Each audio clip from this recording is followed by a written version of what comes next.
Have you ever noticed how the people who talk most about their self-awareness are often the ones who have the least of it?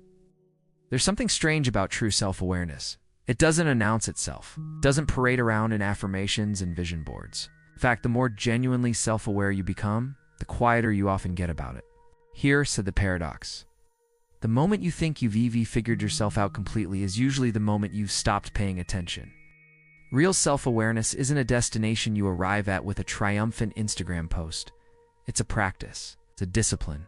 Sometimes uncomfortable, often humbling, always ongoing. So what does genuine self-awareness actually look like? If you possess it, how would you even know? Start with something you might have experienced. You're in a heated conversation, maybe an argument, maybe just a passionate discussion, and suddenly mid-sentence, you catch yourself. Not just the words you're saying, but why you're saying them.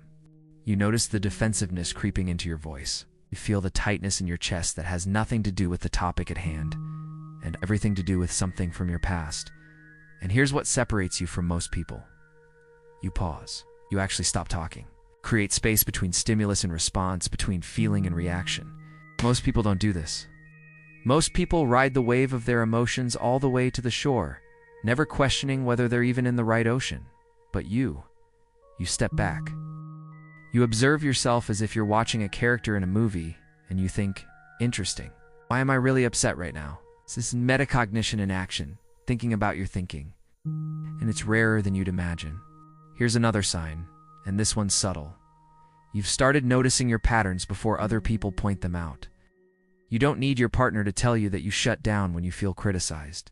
You already know. You've watched yourself do it enough times that you can feel it happening, that familiar retreat, that pulling back, that fortress you build in milliseconds. You might not always stop it, but you see it. It's a psychological concept called observer consciousness. It's the ability to witness your own mental and emotional states without being completely consumed by them. It's like having an internal narrator who's constantly gently pointing things out. Oh, we're doing this thing again. The thing where we say we're fine, but we're clearly not fine. The thing where we pick a fight about dishes when we really heard about something else entirely. Most people don't have this narrator. Or if they do, they've turned the volume so low they can't hear it anymore. But you hear it. And maybe you don't always listen, but you hear it. Here's where it gets interesting. Self-aware people have a strange relationship with compliments. When someone praises you, you don't just bask in it or immediately deflect it. You wonder about it. You think, is this true? Do I actually possess this quality? Or did I just get lucky in this instance? You're not fishing for more compliments or drowning in false modesty. You're genuinely curious about the gap between how others see you and how you see yourself. And here's the flip side. When someone criticizes you, you don't immediately crumble or rage. There's a moment, sometimes just a split second, where you consider whether they might be right. You sift through your defensiveness like you're panning for gold, looking for the nugget of truth that might be buried in there. This is what psychologists call non-defensive perception. It's the ability to receive feedback without your ego immediately putting up walls. And it's incredibly rare because our brains are wired to protect us, to defend the story we've built about who we are. But self-aware people have learned something crucial. Sometimes the story needs editing. Sometimes it needs a complete rewrite. Let's talk about silence for a moment. You've probably noticed that you're comfortable with it in ways others aren't. When there's a lull in conversation, you don't frantically fill it with noise. When you're alone with your thoughts, you don't immediately reach for your phone to drown them out. This isn't because you're stoic or emotionless. It's because you've learned that silence isn't emptiness, it's information. It's where you hear the whispers that get drowned out by the constant noise of daily life. The quiet dissatisfaction, the gentle nudge towards something different, the truth you've been avoiding. Most people are terrified of silence because in silence we have to face ourselves, and most people don't really want to do that. They've built elaborate systems to avoid a constant busyness, endless scrolling, filling every moment with podcasts and music and conversations. But you've discovered something powerful. The things you learn in silence are often the things you most need to know. Here's a sign that might surprise you. You apologize differently than most people. When you say, "I'm sorry," it's specific. You don't just offer a blanket apology to make tension disappear. You name what you did and why it was hurtful. "I'm sorry I snapped at you earlier. I was stressed about work, but that's not your burden to carry. You didn't deserve that reaction." You understand the difference between explaining and excusing. You can acknowledge the context for your behavior without using it as a shield against responsibility. This is emotional intelligence in action, the ability to recognize and articulate the connection between your internal state and your external behavior. But here, what? Fascinating. You also do unapologize for things that are your fault. You've learned to distinguish between when you've genuinely caused harm and when someone else's discomfort is about them, not you. You've stopped saying "I'm sorry" as a reflexive way to smooth over any tension, to make yourself smaller, to take up less space. This balance between accountability and boundaries is something most people never find. They're either apologizing for everything, including their existence, or they're defending every action, convinced they're always right. You've found the narrow path between those extremes. Let's explore something deeper. You've probably noticed that you have a complicated relationship with your own mind. You don't always trust your first thought or your immediate feeling. You've learned that your brain lies to you sometimes, not maliciously, but out of self-protection. That anxious thought telling you everyone hates you. You recognize it as anxiety, not truth. That angry impulse to send a scathing text. You can identify it as triggered emotion, not reasoned response. That sudden certainty that you should quit your job, end your relationship, move across the country. You've learned to sit with it, to wait, to see if it's wisdom or fear dressed up as wisdom. This is what psychologists call cognitive diffusion, the ability to separate yourself from your thoughts, to see them as mental events rather than facts. It's a skill that comes from watching your mind work, from noticing its patterns and biases and favorite tricks. Most people are completely fused with their thoughts. If they think it, it must be true. They feel it, it must be valid. They re like fish, who doan't know they re in water so, completely immersed in their own mental experience, that they can't see it as a mental experience. But you've stepped outside the water. You've seen it for what it is. Here's something you might have noticed about yourself. You ask questions that make people uncomfortable. Not to be cruel or provocative, but because you're genuinely curious about the layers beneath the surface. When someone says they're fine, you might gently push. Are you, though? When someone makes a sweeping statement about always or never, you wonder about the exceptions. When someone presents a simple story about themselves, you sense the complexity they're leaving out. This comes from understanding that you yourself are not simple. Your motivations are often mixed, that you contain multitudes. And if that's true for you, it must be true for others too. But here's the thing. This makes you a challenging person to be around sometimes. People don't always want their easy narratives questioned. They don't want to examine their contradictions. They want validation, not inquiry. Comfort, not truth. And you've probably lost friends or relationships because of this, because your very presence asks them to be more honest with themselves than they're ready to be. Let's talk about mistakes. You have a different relationship with them than most people do.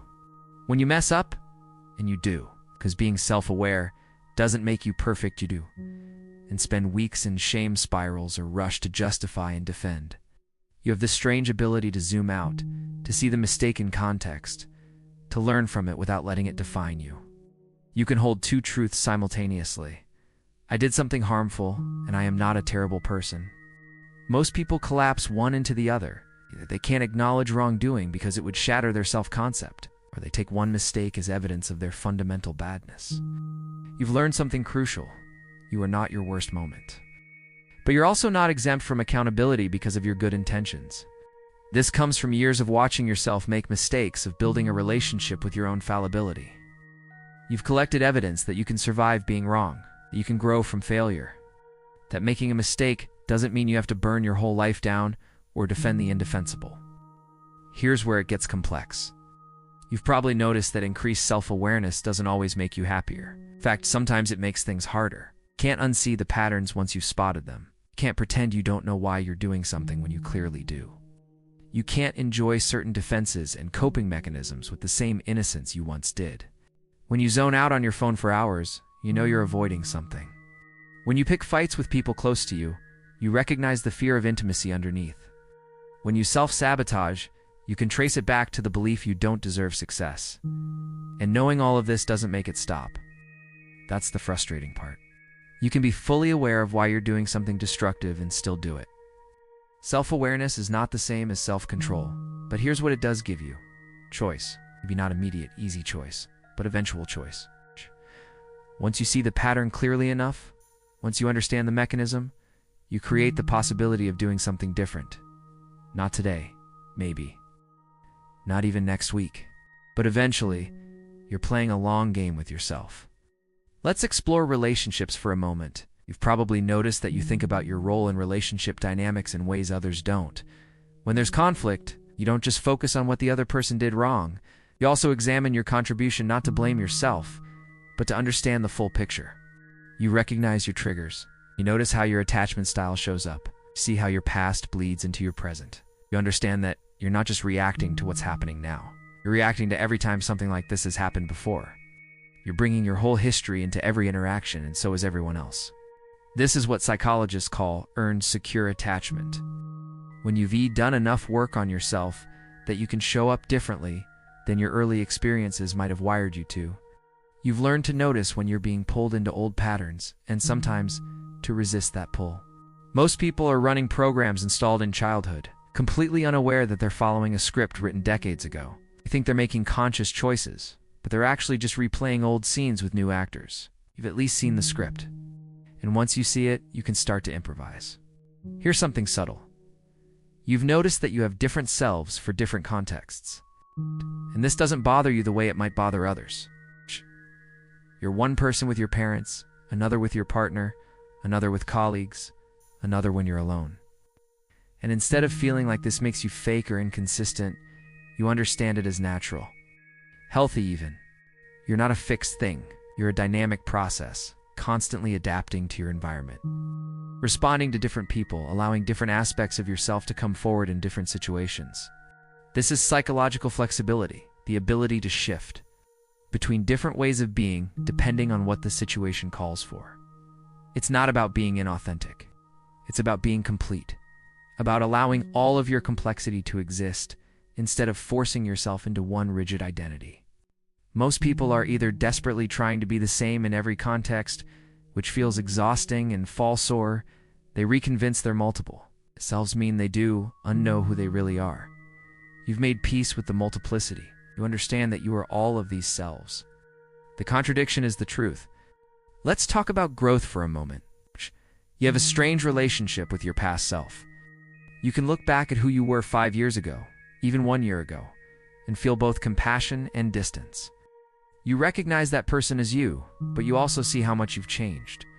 You can acknowledge your past mistakes without drowning in shame because you understand that you were doing the best you could with the awareness you had at the time.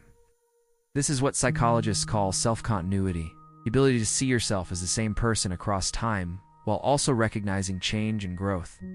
It's a delicate balance between I am still fundamentally me and I am not who I used to be. Most people are either stuck in their past, unable to move beyond old identities, or they're so desperate to be different that they reject everything they've been. They swing between I'll never change and I'm a completely new person now. You've found the integration. You've learned to carry your history without being trapped by it. Here's something that might resonate. You've become suspicious of certainty. The more you understand yourself and the world, the less certain you become about most things.